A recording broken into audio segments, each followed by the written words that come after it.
Oi, gente, tudo bom? Nosso programa hoje, né, nosso encontro, ele demorou um pouquinho para chegar, mas chegou, viu? Estou aqui novamente com vocês, aqui no canal Paz e Bem. Eu me chamo Clícia Fontinelli, estou falando aqui de Fortaleza, no Ceará, sou espírita, né, e vim aqui conversar mais uma vez sobre a vida a partir do espiritismo. E hoje, gente, eu resolvi conversar sobre o que é o espiritismo. Qual é o conceito da doutrina espírita deixada por Allan Kardec? Eu decidi falar sobre isso porque, às vezes, alguns amigos que não são espíritas me perguntam: mas espiritismo é ciência, espiritismo é filosofia, é religião? O que é o espiritismo? E não só os meus amigos que não são espíritas, os próprios espíritas, muitas vezes, têm dificuldade para definir essa doutrina, que para mim é muito importante, é muito boa no sentido de me ajudar na construção do meu conhecimento sobre mim, sobre o mundo que me cerca, sobre os universos físico e moral, que são que é tudo isso, né? Que é tudo que a gente vive neste mundo e fora deste mundo, neste corpo e fora deste corpo carnal. Mas vamos lá. Eu decidi, então, conversar com vocês a partir deste livrinho. Não sei se dá para ver direitinho. Ele é o livro chamado O que é o Espiritismo, de Allan Kardec. Tá? Ele foi publicado em 1859. E o livro, que é o Espiritismo, ele cumpre uma função muito importante, que é de apresentar resumidamente as respostas a algumas das principais perguntas que curiosos e críticos do Espiritismo faziam à época de Kardec e que ainda fazem hoje em dia. Por isso, para quem tem interesse em conhecer a doutrina espírita, Kardec orienta, lá no livro dos médiuns, começar por este livro, o livro O que é o Espiritismo, que seria uma espécie de iniciação ao Espiritismo. Ele foi publicado, como eu disse, em 1859, mas ele sofreu várias edições. Kardec ia atualizando este livro com uma frequência bem interessante, à medida que suas pesquisas iam avançando. Bem, como é que ele é organizado? O livro ele tem 3 capítulos. O primeiro capítulo ele é feito em forma de diálogo, que vai nos lembrar a metodologia de Sócrates, que era uma metodologia de fazer perguntas e mais perguntas, procurando as respostas a fim de encontrar a verdade. Né? Essa era a metodologia socrática. Né? Melhor dizendo, né? Como é que ele fazia? Com essa busca da verdade, eu acho que a gente hoje pode dizer que Sócrates buscava, através dessas perguntas, através dos diálogos, né, encontrar ou esgotar, né, aquelas questões que eram levantadas naquele momento. Bem, este primeiro capítulo ele tem 3 diálogos. O primeiro diálogo é feito com o crítico, o segundo com o cético e o terceiro com o padre. Mas é importante dizer que Kardec reuniu perguntas e críticas de diversas fontes. Não foi uma pessoa só que dialogou com Kardec em cada um desses diálogos. Ele reunia, né, perguntas, críticas, contestações que vinham a partir dos diálogos que ele fazia naquela época, principalmente a partir das cartas que ele recebia e das publicações que saíam na imprensa. Lembrando que Kardec, né, publicou durante toda a sua vida, após ele se tornar Allan Kardec, né, a Revista Espírita, que era uma publicação mensal que era uma espécie de laboratório do espiritismo. Mas, ainda sobre o livro que é o Espiritismo, no segundo capítulo, Kardec faz uma apresentação rápida da ciência espírita. É o que chamamos de espiritismo prático e experimental, e que tem a ver com os fenômenos das manifestações dos espíritos. Em outras palavras, o segundo capítulo de O que é o Espiritismo traz um resumo do Livro dos Médiuns, tá? Já o terceiro capítulo, ele traz o resumo do Livro dos Espíritos. Nesse capítulo, Kardec busca responder, através da teoria espírita, questões de ordem psicológica, moral e filosófica, né, que são frequentemente levantadas até os dias de hoje. Olha aí que barato é este livro. Então, se você quer conhecer a doutrina, esse é um livro que eu super indico. Você encontra esse livro a preços super acessíveis e você o encontra também em PDF na internet. Só digitar, dá o Google, o que é o Espiritismo, Allan Kardec, você vai encontrá-lo em vários sites, inclusive em dois sites que eu acho muito legais. Um que é o Kardecpedia, e lembra de Wikipédia? Pois então, Kardecpedia. E o outro que é o IPEAC, IPEAK, Instituto de Pesquisas Espíritas Allan Kardec. Estes dois sites, eles são muito legais, porque eles trazem toda a obra organizada por Allan Kardec, trazem na tradução do português, trazem em tradução em outros idiomas, inclusive os originais do francês. Então, é muito bom quem quer estudar a doutrina espírita e está com medo de saber onde é que procura, né, de uma fonte confiável, fica aí a dica do Kardecpedia e o IPEAC. Lembrando que AC é AK, de Allan Kardec. Bem, mas voltando ainda, né, sobre o que é o Espiritismo, já que esta foi a minha proposta para a nossa conversa de hoje. No livro, né, O que é o Espiritismo, que é esse que eu já apresentei para vocês, Kardec traz logo no começo um conceito de espiritismo, tá? Um conceito que ele vai definir a doutrina espírita. Ele traz logo no preâmbulo desse livro. Eu vou ler o conceito e depois a gente vai conversar um pouquinho quais são as implicações dessa definição, né, para os dias daquela época e os dias de hoje. Kardec diz assim: o espiritismo é, ao mesmo tempo, uma ciência de observação e, como ciência prática, ele consiste nas relações que se estabelecem entre nós e os espíritos. Como filosofia, compreende todas as consequências morais que dinamam dessas mesmas relações. Podemos defini-lo assim: o espiritismo é a ciência que trata da natureza, origem e destino dos espíritos, bem como de suas relações com o mundo corporal. Eita, minha gente! Tá bonito, tá não, esse conceito? Vamos lá pensar agora o que é que significa, né, Kardec dizer que o espiritismo é ciência e, ao mesmo tempo, é filosofia. Vamos conversar um pouquinho, né, agora com mais calma sobre isso. Bem, vamos agora por partes. Assim. O espiritismo é, ao mesmo tempo, uma ciência de observação e uma doutrina filosófica. O que significa dizer que ele é uma ciência de observação? Por que ciência? Essa é a primeira pergunta que eu faço. Por sinal, fica a dica. Se você está estudando espiritismo, faça sempre a pergunta do porquê. Quantos porquês você achar interessante? Essa foi uma dica que eu ouvi de um grande estudioso do espiritismo daqui, do Brasil, né? E aí eu uso, né, nos meus estudos. Mas por que o espiritismo é uma ciência? Bem, primeiro, porque toda a construção do conhecimento espírita foi feito a partir de pesquisas que seguiam métodos de uma investigação sistemática. Não era simplesmente entrar em contato com o fenômeno espiritual.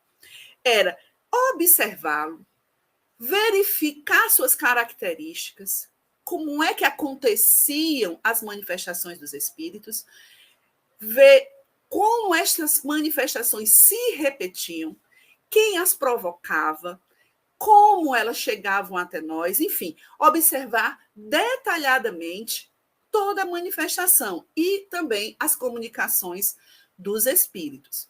Fazendo isso com anotações, com registros, né? A época de Kardec, os registros eram feitos à mão, né? Era muito comum as pessoas vivenciarem aquele momento e depois registrarem, né, a partir vamos dizer assim, da memória, né, do que foi vivenciado naquele momento. Hoje em dia, nossa memória anda meio complicada, a gente às vezes não sabe nem o número do nosso telefone, por causa da tecnologia que nos cerca e que vai meio que deixando preguiçoso o nosso cérebro no que se refere ao quesito recordação. Mas naquela época era muito comum, não só ligado ao espiritismo, tá? Era muito comum na Europa, na América, enfim, no planeta Terra, de uma maneira geral, que as pessoas anotassem, né, o que era vivido a partir dos relatos de memória. Né? E tinha pessoas especializadas nisso, né? Boas aí de recordar as coisas. Mas voltando, por que o espiritismo é uma ciência? Então, havia esse estudo, né, essa investigação sistematizada, né, do que acontecia diante das manifestações dos espíritos, tá? Sejam manifestações físicas ou as inteligentes. E nesse processo foi construído um método, né? Havia métodos nessas investigações. E além dos métodos, havia também o próprio objeto de estudo, que é a natureza, a origem e o destino dos espíritos. Então, o objeto de estudo do espiritismo é o universo moral, né, que conduz, digamos assim, a vida espiritual. Claro que isso era feito numa relação conosco, né, com o mundo corpóreo, porque nós aqui somos nada mais, nada menos do que espíritos vivenciando uma experiência na carne. Então, a ciência se apresentava aí. Tínhamos um objeto de estudo, que era os espíritos, né, e tudo em torno deles. Tínhamos métodos de investigação, né, sistematização dos resultados alcançados. E aqui, claro, a gente esbarra com a compreensão materialista, né? Compreensão materialista de ciência, que, com a justificativa de ter que comprovar os resultados ou as teorias levantadas, a ciência não pode se ocupar do que está além da matéria, do que está além do tangível, ou mesmo do que possa ser comprovado. Bem, primeiro, isso era dito no século XIX, ainda é dito hoje, embora a ciência comece a perceber, ciência materialista comece a perceber que não dá para ficar fechada nos limites da matéria. Né? É preciso começar a olhar para além dela. Inclusive, há uma um vasto campo aí de pesquisas de ordem espiritualista, não necessariamente espíritas, ou seja, que vão além da matéria. Mas por que se falava, e por que ainda se fala no campo hegemônico, de que a ciência precisa se ocupar exclusivamente do que está dentro do universo material? Primeiro porque, para alguns, nem existe nada depois da morte. Morreu, acaba tudo. Né?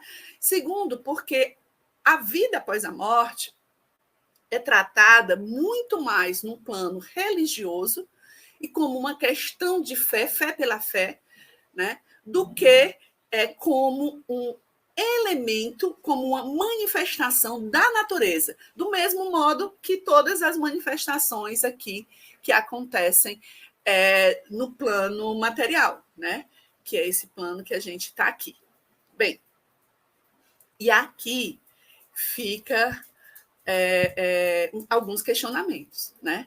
Porque penso eu que o espiritismo causou um grande impacto ao conhecimento humano quando ele trouxe, né, a partir da ciência construída em cima do objeto de estudo espírito, né, quando ele trouxe resultados, né, quando ele trouxe uma constatação fundamental para a nossa vida. Né? As pesquisas feitas à época de Kardec e até os dias de hoje trazem provas da existência dos espíritos. São relatos que são captados através da mediunidade, em que os espíritos revelam quem eles eram antes de desencarnar, e cujas informações foram comprovadas e são comprovadas por pessoas que conheciam aquela pessoa antes de ela morrer. Né? Ou através de comparativos no estilo da fala, né? no jeito de escrever, ou até de pintar, né? Já que a pintura mediúnica é um tipo de manifestação dos espíritos. Bem, eu sei que alguns vão dizer, né, rapidamente dizer, que estas provas são questionáveis. Né? As provas que nós, cientistas espíritas, apresentamos como provas que comprovam a existência do mundo espiritual. Mas quem é que pode dizer que as teorias e os resultados de todas as pesquisas nas ciências materialistas são verdades absolutas? Nós já acreditamos que o átomo era a menor partícula da matéria. E mesmo aquelas pesquisas cujos resultados nos parecem incontestes, né, ainda não convenceram a todos. Vide a ideia da Terra ser plana. Né? Então, entender que o Espiritismo constatou a existência do espírito como um ser incorpóreo, ou seja, um ser sem corpo, imortal, que permanece para além da morte e é anterior, inclusive, ao próprio nascimento do ser humano, né? Que é um ser inteligente, com capacidade de aprendizados e também com condições de distinguir o que é bom e o que é ruim, significa dizer que nós somos imortais, já que os espíritos nada mais são do que as almas dos homens desprovidas de um corpo orgânico. A profundidade desta revelação é tão forte que a gente ainda não conseguiu dimensioná-la, nem mesmo nós que concordamos com ela, porque ela amplia a visão sobre a nossa vida de uma maneira infinita e começa a provocar em nós alterações em nossas prioridades. A vida no corpo, que é passageira, ela perde importância diante da vida espiritual. Essa revelação, a descoberta, né, desta condição da natureza espiritual do ser humano, se torna uma chave para a gente rever os valores que nos guiam, principalmente aqueles que estão focados na vida terra a terra, no imediatismo do dia a dia. Mas Kardec continua na sua definição, dizendo que o Espiritismo é também uma doutrina filosófica. Com a constatação da existência dos espíritos, se descobriu uma fonte incrível de conhecimentos. Com esses seres incorpóreos, nós podemos ter respostas, ou pelo menos informações, que nos ajudem a encontrar respostas a questões que cercam a humanidade há milênios. Quem nós somos? Por que estamos aqui? O que vem após a morte? Qual a origem de tudo que nos cerca? Qual a nossa origem? Né? Claro que a gente já aprendeu que, como os espíritos são as almas dos homens, sem um corpo orgânico, há uma diversidade imensa de espíritos, com níveis de conhecimento e de moral bem distintos. E, por isso, a necessidade de manter no diálogo com os espíritos a postura de pesquisadora, né? Ou seja, observar, verificar, contestar, comprovar as autenticidades das manifestações, como também das informações coletadas, né, das informações, das orientações ou dos conselhos que os espíritos nos trazem. Né? Nesta ciência prática, né, nós vamos refletindo sobre as relações que se estabelecem entre nós e os espíritos. E, por tabela, vamos nos deparando com todas as consequências morais que vêm dessas relações. E é aqui que o Espiritismo faz sua verdadeira revolução. Nas consequências morais que as descobertas sobre o mundo espiritual nos trazem. Ora, qualquer conhecimento científico provoca consequências em nós. Novos conhecimentos promovem novas ideias e atitudes sobre o que nos cerca, né? Então, imagina você os conhecimentos que encontramos sobre este universo espiritual do qual nós fazemos parte. Imagina o que pode trazer de consequência essas informações, esses conhecimentos sobre o universo moral. Pense sobre isso, então. Com os conhecimentos do mundo espiritual que você tem ou que você vem construindo, como estes conhecimentos estão afetando sua maneira de ver o mundo que nos cerca, inclusive ver você mesmo. E é isso. Pense sobre estas reflexões, tá? Fica aqui um grande abraço para você que assistiu a este vídeo, tá certo? Deixa aqui nos comentários suas questões, seus questionamentos, concordâncias, discordâncias, perguntas, que no próximo mês, no nosso próximo encontro, eu volto para a gente continuar esse debate sobre as implicações do Espiritismo como ciência e como filosofia. E antes, né, que você pense, ela não vai falar do aspecto religioso? Veja, Kardec vai dizer, inclusive, já em 1868, assim, quase bem pertinho, né, do falecimento dele, ele vai reiterar o Espiritismo como ciência e filosofia, né, e moral. Ele vai dizer que há esse tripé: ciência, filosofia e moral. Esse tripé é feito muito mais por uma questão didática, né, porque na prática está tudo muito imbricado. Mas ele não utiliza o termo religião para definir o espiritismo. Um dos motivos é todo o legado de desvios que as religiões trazem na história da humanidade. As suas hierarquias sacerdotais, o uso da religião para estimular misticismos, estimular medos, né, como instrumento de poder, né?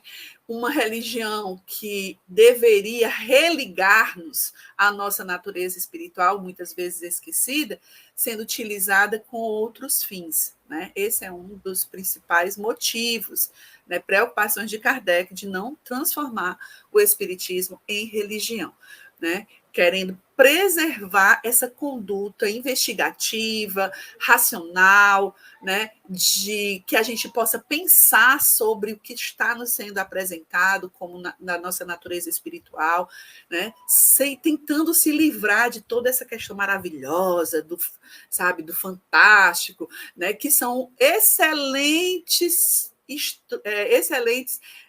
fertilizantes, digamos assim, para a nossa imaginação, né? Então ele vai ter essa preocupação. Mas ele também diz que as implicações morais que o Espiritismo nos trouxe promove uma religiosidade em nós, porque faz a gente pensar sobre a nossa natureza espiritual e faz a gente pensar sobre a nossa origem e quem nos criou. Ou seja, faz a gente refletir sobre a nossa relação com Deus e com esse mundo espiritual que é tão lindo, que é perfeito, porque foi uma criação divina. É isso, gente. Beijo grande para todo mundo e a gente se vê daqui a um mês. Tchau, tchau!